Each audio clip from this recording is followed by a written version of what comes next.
Everybody on. Clearly the owl is the boss here, and just say, got it? So this is the first in a series of lectures. They're going to be about once a month, as Tammy was saying, and this is the topics that we're going to be covering in this sequence. Today we're going to be talking about how we look at risk, health risk, what we think is dangerous and what we need to protect ourselves from and that sort of thing, and why. And then we're going to do something that's pretty basic, what's good for you, sort of a way of thinking about all the things that you read about in the news and how to assess sort of the legitimacy of it. Then I'll talk on aging, sleep, weight management, and then sort of how to look at a study if you do, want to go to, one of the original journal articles rather than rely on Time magazine or the New York Times or whatever. How you can take apart one of those articles and also some tips on choosing a doctor. So again, if you have an idea, a thought, a comment, a question, just call it out, so we can, have this more of a discussion than, a lecture, because everyone's going to fall if we don't. So how we think about risks to our health. This is one of my favorite cartoons. It says, the doctor's speaking to this wife who's in grief. I was able to get in one last lecture about diet and exercise.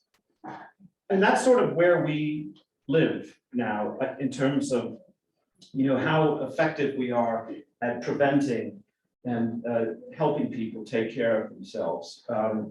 Obviously, this isn't working.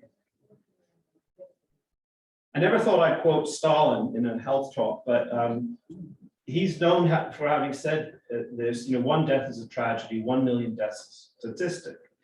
And the reason I think that's interesting is because it tells us something about how we respond to numbers. And, there's an emotional response to death, but that sort of cuts out when it can't be made sense of. So 1 million deaths, I think, is a construct. It's an idea that we don't relate to emotionally very well. One death, is a tragedy, especially if we know the person or knew what they had, how it happened. So this is sort of a graphical depiction of, the state of the art now. We know how we can be better at communicating about health issues, but it's like turning a, aircraft carrier around. It takes a long time. And so, what this is saying is the preferred format, is the blue, the bar graph, and it's a pie chart.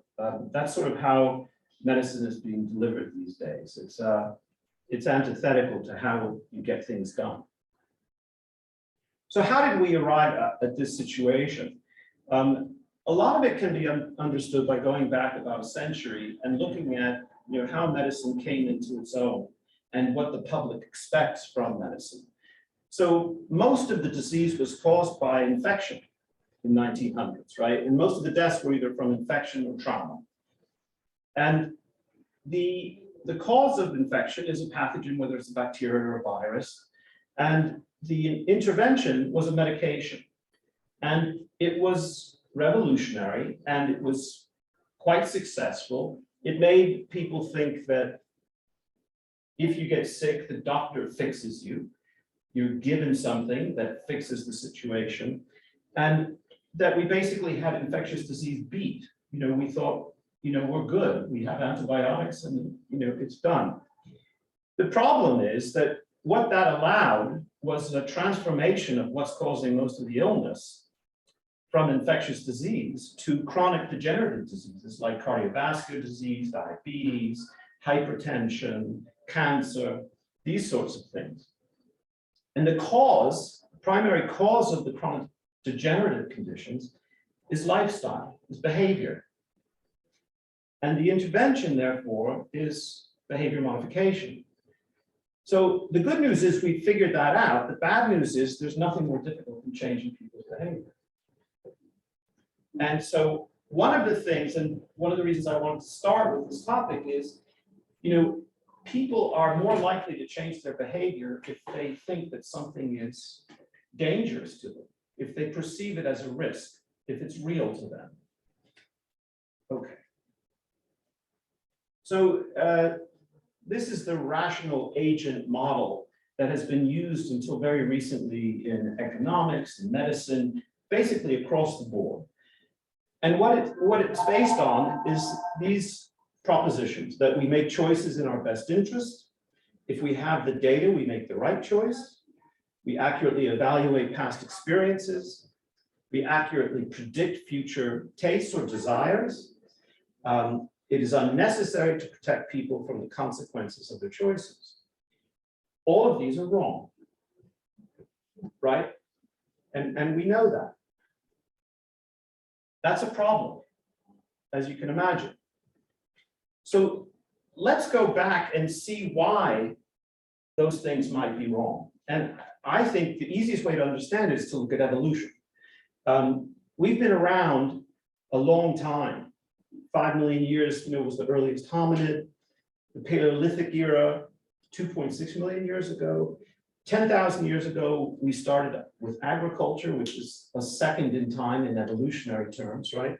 And then the Industrial Revolution 200 years ago.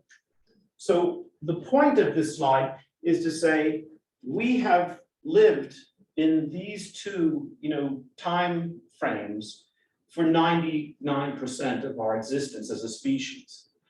So for us to be responding to danger situations differently is a big ask, because our system isn't designed for that. So you can imagine that risk assessment is critical for any species, right?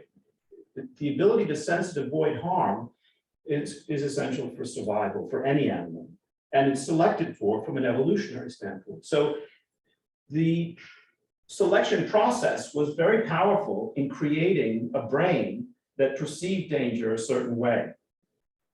And this is the problem. The environment in which our brain developed a way of looking at and assessing risk, it was looking at risk that was very different than the kind of risk we are confronted with now, right? The formative risks, and by formative I mean the ones that primed our brain to respond to certain situations, were immediate. The danger was obviously there, it was identifiable. An example would be an attacking animal or human. Current risks are delayed. You tell someone their blood sugar is elevated, they're pre-diabetic, but they feel fine. Or they have hypertension now, they feel fine. They do not sense any kind of risk. They don't sense danger. It's an intellectual construct that you have to get through to them. And if you can't get them to have a relationship with a future self, it won't work, right? Because the present self is unconcerned, right? An example, it's a delayed risk, it's invisible. An example would be type 2 diabetes. So what's happened is the risk has changed, the neurology hasn't, and so we're bad at identifying the risk in the present, and we don't respond to data. We're poor at responding to facts and statistics.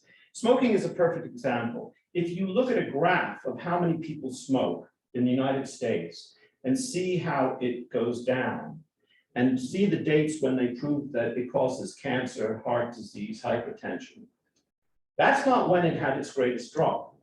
The greatest drop occurred when it was taxed like crazy and became quite expensive. And then the second big drop was when they made it illegal inside. So you're sort of a pariah of people under the awning in a rainstorm and smoking. I mean, you look like you're addicted to something, and you are. But it was never the statistics. It wasn't the story, which is kind of stunning. Because we consider ourselves rational animals, right? Logical, rational, reasonable, right? It's just not so. The people who've looked at this way of how people are different at assessing something in the present and then looking in the future were behavioral economics people. And they call this temporal discounting. So they've done all sorts of experiments I'm not going to get into, but where they say $50 now or $100 in 6 months, most take the $50, okay? But just to give you a sense of how illogical it is, they also go through this thing where they're offered $50 in 12 months or $100 in 18 months, and most take 100. So you have a 6-month span in both, but in one, the people want it, if you have the ability to do it now, they take now. But the future is just the future. It's this amorphous kind of look. So they've determined that, $1 in a year is worth about 53 cents now. The question is, what is less disease later worth? And that's the big question, because it's what are people willing to do now to prevent the diseases that are the most prevalent in the culture. I thought it'd be interesting, because this will illustrate an idea, to just go through these and see what you think is the more frequent disease. And so just take a look: stroke versus all accidents, tornadoes versus asthma, lightning versus botulism, disease versus accident, and accidents versus diabetes. So just in your mind, see which one you think is, there are many more cases, right? Which is more prevalent, which is more common. And remember in your mind which you thought it was, and we'll go through them. So if we look at stroke versus accident, stroke causes almost twice as many deaths as accidents. At 80% of the people who took this survey died wrong. And we'll get into why. Tornadoes versus asthma. Asthma causes 20 times more deaths than tornadoes. Tornadoes were thought to be the bigger killer. Lightning versus botulism. Death by lightning is seen as less likely than death by botulism. Lightning deaths are about 52 times more frequent. And any disease versus any accident, deaths by them, death by disease is 18 times more likely than death by accident, and they were judged equally likely. So one of the things I'm trying to illustrate here is that we're not very good at assessing risk, right? Why? Oh, yeah, finished. Death by accidents was thought to be more than 300 times more likely than death by diabetes. And the actual ratio is death by accident that is 1 to 4 accidents to diabetes. So the first thing we've got to try to do is understand how we perceive risk. What is human nature when we're talking about these things? A typical risk perception has been shown to be, it's intuitive, it's quick, it's automatic, it's unconscious. It's not a thoughtful process. The fear circuits aren't connected very much to the cerebral cortex. And that's because all of the original threats were things that we had to respond to immediately, right? And so we have a neurological system where, we're not even informed. The brain responds, and then once you've responded, it lets you know, but it's not the first message. The first message that goes out is not "we're in trouble," because you didn't want to do that. The first message was "move," because we're talking, seconds here, fractions of seconds. So that's our neurology, and we have to combat that. There are two fundamental, mistakes here, or, false idea. People are generally rational. We just said that's not so. But the other thing is, people think that when we're not rational, it's emotion that gets in the way. And it's not. They have found that we make systematic errors in our decisions because of the wiring of our brain, not because the wiring is corrupted by emotion. So there are people in behavioral economics who have looked at what are they called heuristics. What are the common distortions that we make when our brains function perfectly well? Because if we know those, we can watch out for them. Daniel Kahneman was a behavioral economics guy who won the Nobel Prize maybe 10 years ago for this work.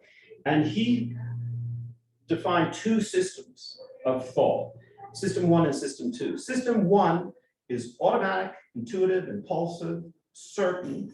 It's fast. It requires no effort. It's not under voluntary control. You can't shut it off. It's unconscious. This is what you see is all there is. It's actually an acronym. It creates causal stories, and it's really bad at math. Okay, which is to say, this is why, we get statistics on things and just like, most people's eyes glaze over and they wait for the next slide. This is an example of a system one problem. You have a bat and a ball that cost $1.10. The bat costs $1 more than the ball. How much does the ball cost? Just call it out quick. I mean, we all have the idea in our head. I mean, first thing I said was, how much does the ball cost? 10 cents. Yeah. But if it costs 10 cents, the bat costs $1 more than the ball. So the bat costs $1.10.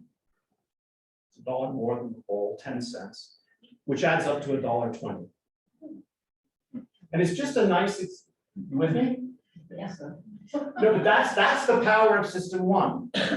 Let's look, because this is worth it, because I think it's fantastic. And I've had arguments with people, and we've had to go to paper, and I was in the same position. I mean, I'm not saying that I was so clever at all, not at all. If you have a bat and a ball that costs $1.10, together the two things cost $1.10, right? If one of them costs $1 and the other costs 10, we've said that the bat costs $1 more than the ball. So if the ball's 10 cents, the bat's $1.10. That's $1 more than 10 cents. $1.10 plus 10 is $1.20. This is the thing it's not an easy concept, but it's a perfect illustration of how we jump to a conclusion, immediately. And in these sorts of situations, they're wrong. Bad at math, that's what. System two focuses attention on effort for mental acts. It's slow, it requires work. It's associated with subjective experience of choice and agency. It's conscious, it's capable of doubt, it's lazy. It requires effort, right? Here's an example of system two failure. There was an incredible study. They were looking at judges making parole decisions, and they took about 6 minutes per case, and the default position was denial. Rather make a mistake in that direction, someone doesn't get out and hurt someone or something like that. So about 35% approval, pretty low. What they did was they looked at the approval rating over the course of a day, and it was wildly different. When? They had 3 food breaks. 65% of the approval rate, there was a 65% approval rate after each food break. The approval rate declined to nearly 0 just before the meal. You feel bad for these people who are subject to this, but it shows you that when they had the sustenance and the rest and the energy, they could think about a situation and make a thoughtful decision. The rest of the time, system two just wouldn't function. And so they just take a default, don't give them parole. This is the interesting thing, because this is what helps us continue to think that we're rational animals.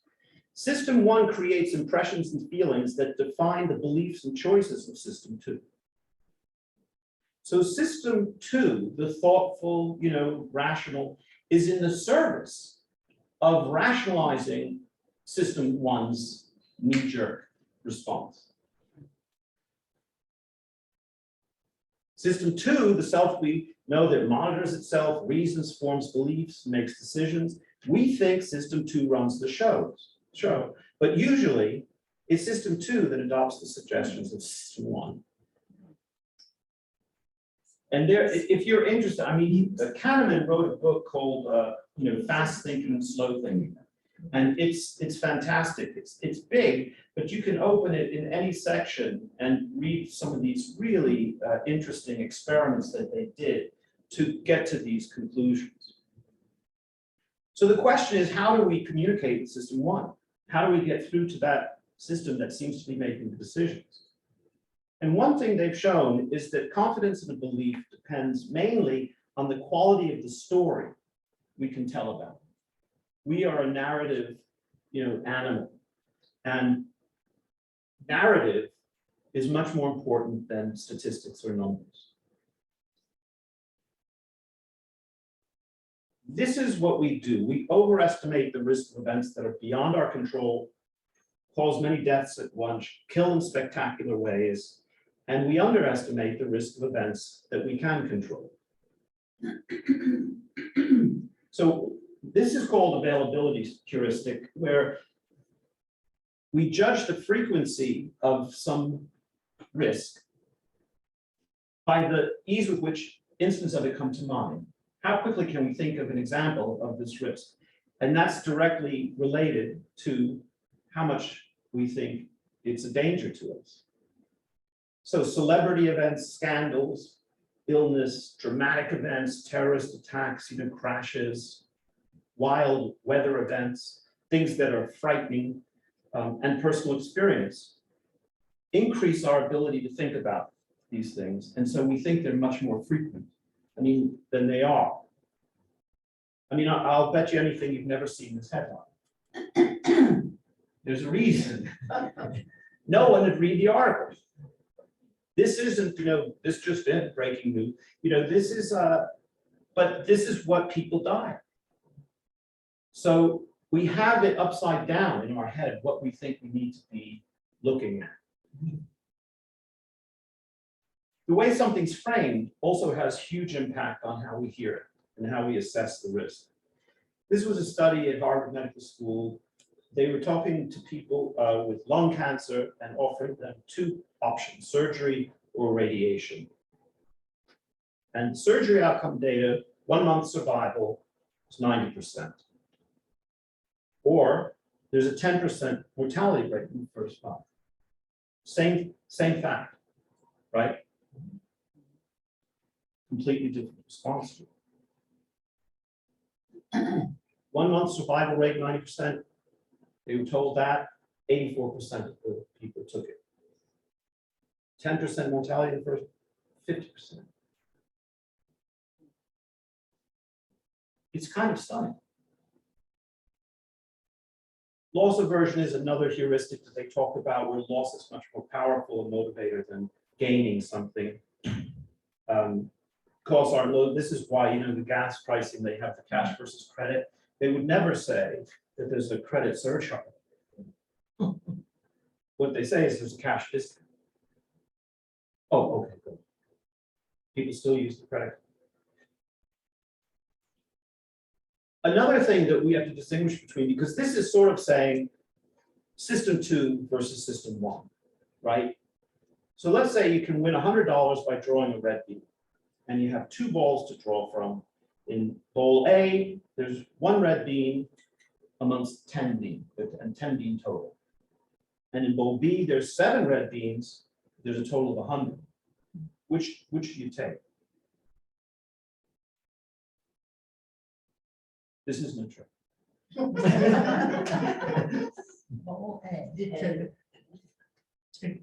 So A, that's what we all do. Yeah. You have a 1 in 10 chance, right? Here you have 7 red beans and 100. So there's more chance of taking. Oh, you see? I'm losing it now. Do I have the answer? Okay. So there's 7 in 100. So this would be 10 in 100, right? So this is the more likely thing. Right. But I think most of us look at that and go, but there's 7 possible. Maybe not all. You have a better system too. So what we want to try and do when we're talking to people we care about or we're thinking ourselves about, risks, is, what's going on with system one?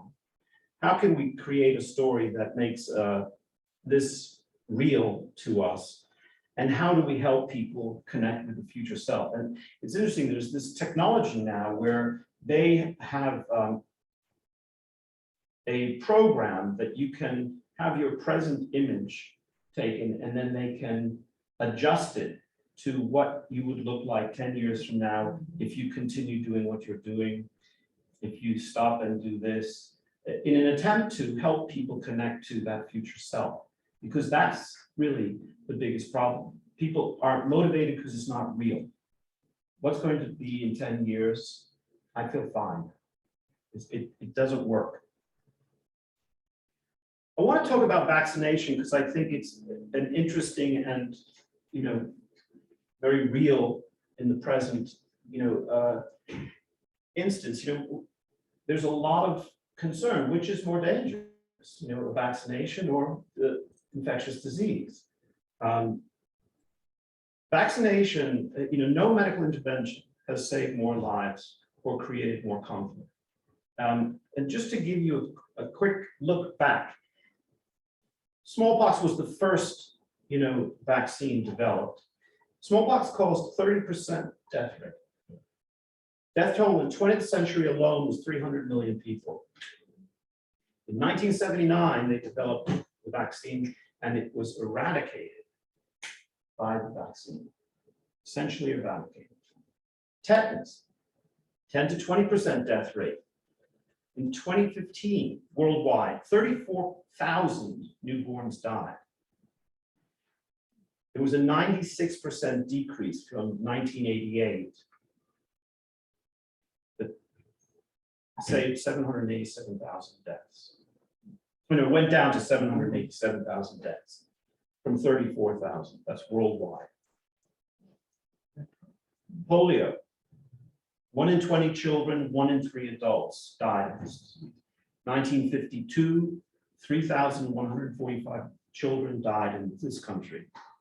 1953, they produced the vaccine and nearly eradicated the disease. It was just, I'm sure you saw, there was in New York State cases of polio now being reported because the vaccination rate is going down.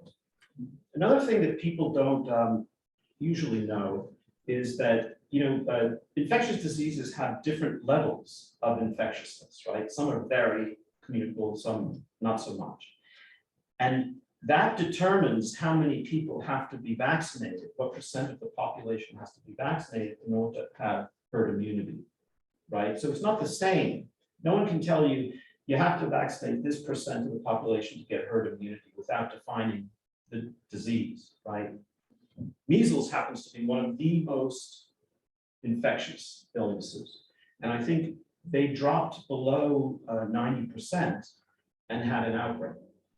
That's how many people you have to have vaccinated. Here we go. 2.6 million deaths per year globally before 1963 vaccine. We forget. There was an 84% reduction in measles deaths between 2000 and 2016 globally that they estimate prevented 20.4 million deaths. One of the things I think that's happened is, vaccination programs were so successful that people forgot how many lives were being saved. You didn't see people in braces and crutches with polio after a while. Some younger people aren't familiar with it. The only reason they're not familiar with it is because of vaccination programs. The WHO says that, oh, that's 10. It's one of the 10 most important health threats in the world today, this vaccine hesitancy. So I wanted to talk just a minute about vaccine hesitancy because it's one of the hot topics in this country. And I think that too often, people on either side finger point and call names at the other side. Neither side is stupid. I think the point is, what is required to be confident about a vaccination program is enormous. It's a big ask. These are the determinants they've studied. They think it boils down to confidence, complacency, so low perceived usefulness of the thing, and convenience. Are there constraints to access and things like that? And confidence is the most important one, and it's based on trust. And I tried to think, trust of what, right? Well, it's only trust of science, technology, pharmaceutical manufacturers, healthcare system, policymaking government, media. It's unbelievable anybody's getting vaccinated, right? I mean, mistrust is now sort of the public's default position. And there's reason for it. There have been huge mistakes. Prominent cases where medical community was just absolutely wrong, or the pharmaceutical companies were presenting. I mean, if you look at this opiate epidemic, we don't have to go back in history, right? That was caused by the pharmaceutical industry and physicians who were allied with them, and a failure of the regulatory agencies. A Gallup poll this year found that less than half of Americans, 44%, have a great deal or quite a lot of trust in the medical system, and 21% have very little. And if you compare that this year to 1975, at 1975, about 80% had a great deal or quite a lot of confidence in the medical system, and 4% had very little. And in comparing the medical system to all the other institutions, it is the one that's lost the most trust in our society. I think it's worth looking at what is unique about vaccines that it would become such a flashpoint for this kind of conflict. And one of the biggest differences is, first of all, you take a vaccine usually when you're well, right? So it's a big ask to take someone who's well and say, if you take this, it's going to prevent something that you don't have right now and you're feeling fine. Right there, that's we're talking about a future self. The other thing is, in order for it to work, it's not just you who has to take it. Your neighbor has to take it. Your community has to take it. Otherwise, there's not going to be any kind of immunity to it. You're not going to eradicate the disease. And for that to happen, you have to have social cohesion.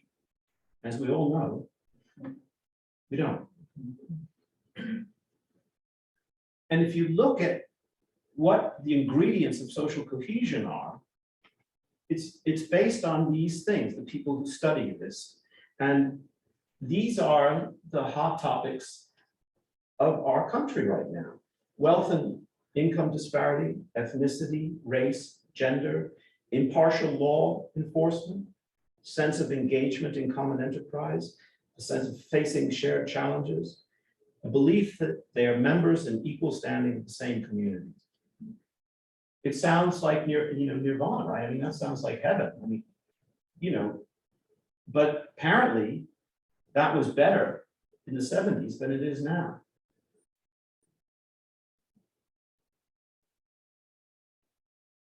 I want to just quickly run through. Does anybody have any questions or comments before we go on? All right. I'm getting toward the end, so don't despair. Other than what you do about it. Yeah. So if we look at the numbers, the way the numbers are presented can bring you to very different conclusions. So the CDC gathers data from 28 representative, health departments to track death rates among those 12 and older in relation to their vaccination status, booster status, age status. If you look at COVID deaths in the vaccinated, this was from March. Each week in March, 644 people died of COVID. 261 were vaxxed and boosted. That's not a great batting average, right? If I was just looking at these numbers, I'd say, we don't know, maybe there's some danger involved in the vaccination. I'm going to play the odds. But the problem is this distorts the reality. It's called base rate fallacy. It's about the denominators. And if you don't look at the size of the vaxxed and unvaxxed populations, you have no idea what the death rate is. The unvaxxed deaths were 383, and the unvaxxed population was 38 million. The vaxxed deaths were 143, vaxxed and boosted 118. The population 127 million.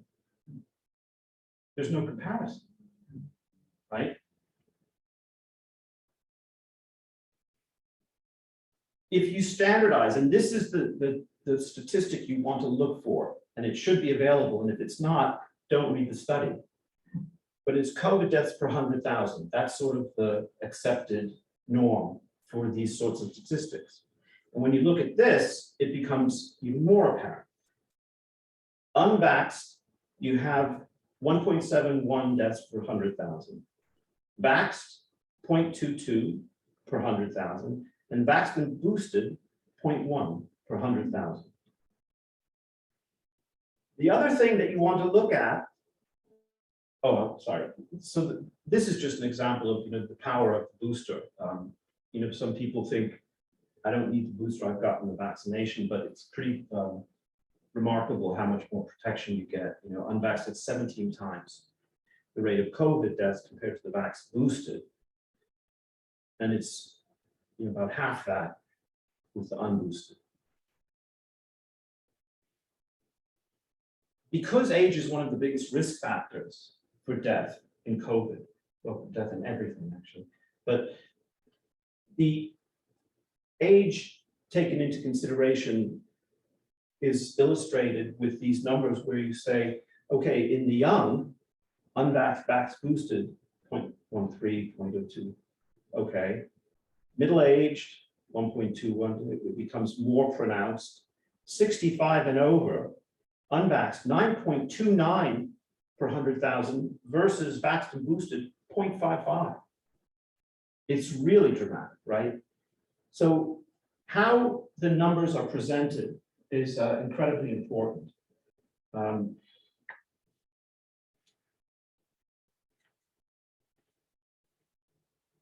A lot of people have the sense that COVID's behind us, and that's why I put this slide in and show these numbers, because it's very much a real concern still. There are now, and this is from this month, 400 deaths a day, 5,000 new hospitalizations, and about half of Americans have gotten their first booster.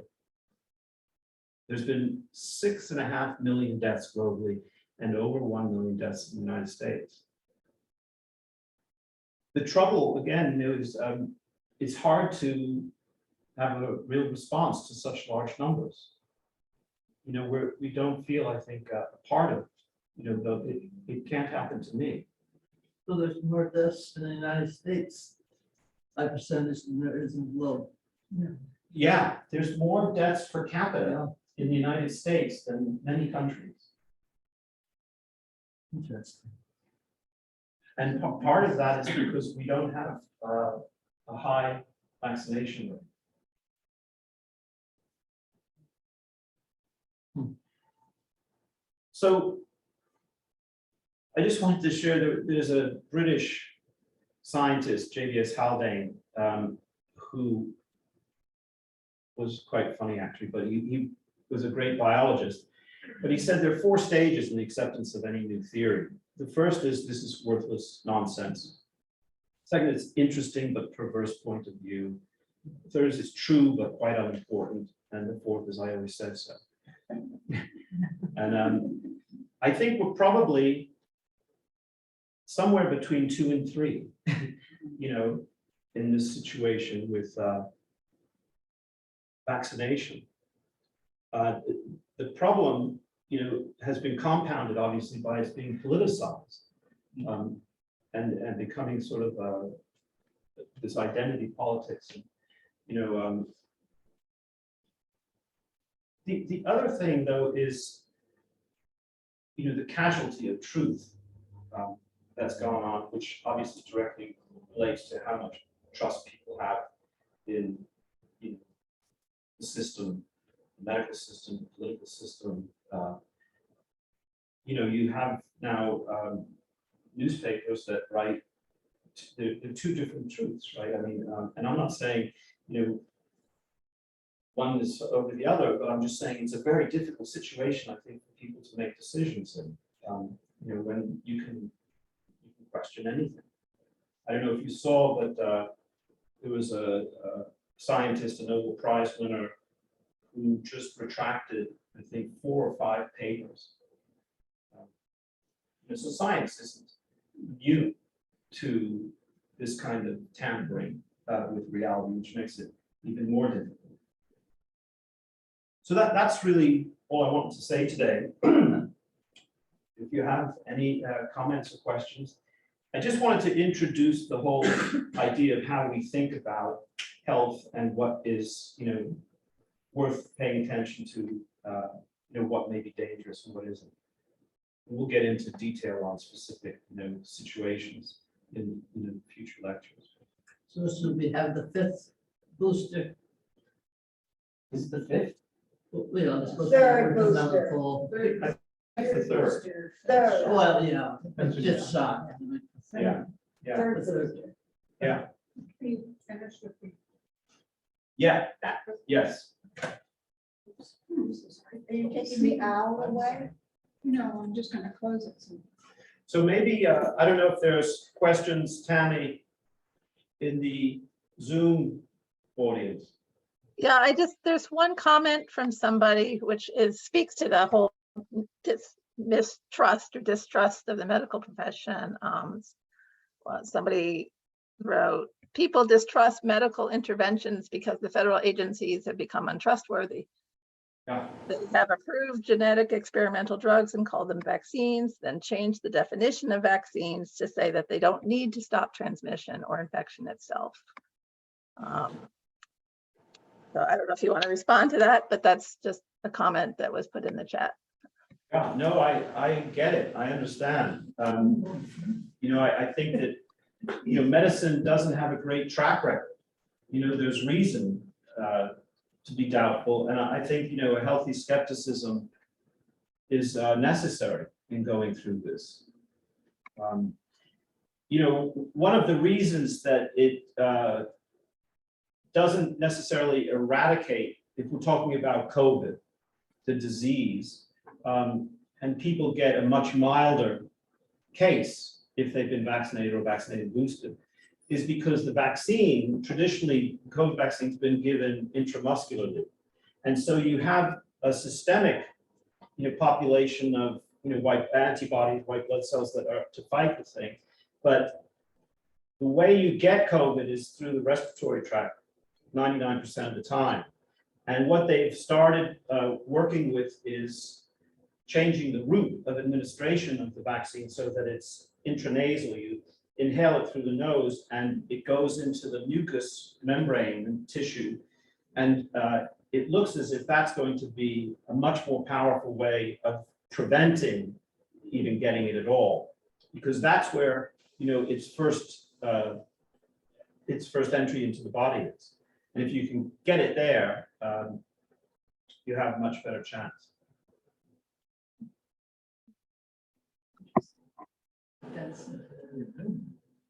Would that be true for a flu vaccine? Yeah, they are doing that with the flu too.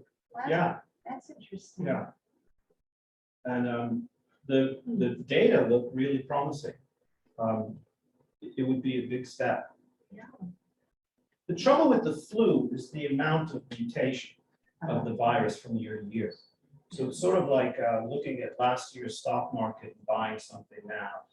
I mean, it's a little bit better than that because you can look at winter in the southern hemisphere and see what variants were most dominant and try to gear up for those. But it's tricky. Yeah. Oh, I thought you had a question. Oh, no, she was asking, this woman behind me was asking me what kind of boosters I had. I had the 2 sets for the vaccine. And then I've had 2 boosters. And then there's a 3rd one. There's I a have- third. I have, boost- honey, Yeah, right, I have a piece of paper with Yeah. 4 injections in my arm. yeah. And now the CDC, we're waiting for the CDC to say It's already been set. Yeah, they've said it, yeah. Right. And it's gonna be available. Yeah, you can go get Soon. it now. Is it already I available? think so. I think she's right. So they're suggesting you hold off because you want to get it to be at its most active during the highest exposure period. Well, Maybe, the fall is. Is here. Is here, So that's what they were suggesting on the TV, CDC. yeah. I think it depends on who you are. You know, if I was 30, I could go on forever if I said, no, if I was 30, I would maybe postpone it. So, If I was 60 or older, or 50 with some illness, I would get it now. And not gamble. And they've specifically included, you know, these new variants in this batch, so makes sense. I wonder why they use a vaccine versus the pill. Is there a reason for that? I think the problem is you can't put it in the pill. It has to be in a Okay. liquid or, you know, form. Makes sense. You know, and there have been, you know, I'm not trying to suggest that there hasn't been problems with vaccines. You know, it's a work in progress. You know, I think one of the problems is we had such success with medical interventions. You know, if you look at the average lifespan, you know, 100 years ago, it was, I think it was maybe 40 something, 50. And most of that was because of infant death, granted. But, you know, it's in the 70s now. And I think, you know, some of the medicines like the antibiotics were so successful. And now, you know, you have coronary artery disease and get, you know, a cabbage. Or, you know, there's such amazing interventions that we came to think that, well, medicine can fix it. And it's not on me. And that's just not true. You know, they've shown, you know, genetics is something like 25% of the equation. They've shown pretty definitively now. And the other 75% is how you live. And the reason that makes sense is because, you know, you have the genome, you have your genetic information, but there's something that wraps around the DNA called the epigenome. And that determines what's going to be expressed and not expressed, and everything. And the difference between the two is that the genetic code it's digital. It doesn't fall apart, right? But the epigenome is analog. It's vulnerable to environmental factors. And that's what happens with exposure to, whether it's a pollutant, a toxin, smoking, eating the wrong things, you know, not getting sleep, all the usual suspects, you know, that's how it gets transmitted. So Paul, there is a question in the chat from Martin, he says, you discussed the complexity of the risk assessment of risk. Given the need to attain herd immunity, how do we change the assessment of risk by the no vax, no way people? Understanding, wait a minute, what's going on here? Something's happening to me. Understanding that risk assessment is even more complex than you've described it. Yeah. So, Oh, that's the million-dollar question, you know, and I think we know more about what isn't the answer than what is in that, with that problem. And I think it is that, you know, we have to communicate. We have to find some kind of common ground. We have to be able to talk about it. And we have to try to demystify the science behind, you know, the data that would make it pretty clear that it's tremendously helpful, it's life-saving to use the vaccine. But in order to begin that dialogue, an awful lot of you know, work has to be done that has nothing to do with science or medicine. And I think it has to do with trust. And I think that if you go back to that slide Oh, I don't have the slides anymore, but if I you, saw that. about social cohesion, belief that we're all in this together, belief that the, law is equally applied to everybody, that there's not a huge disparity in wealth and income. That, I think, is where you get traction. So good luck with that. No, I know.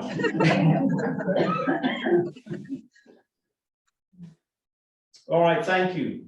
And there is one other just comment asking, more asking if we're going to post this to the website. We have recorded it and we will have it up on our website so that if you want to come back and view it, you can, or have your friends have a look at it as well. That's fine. So look for that in the next week. Great.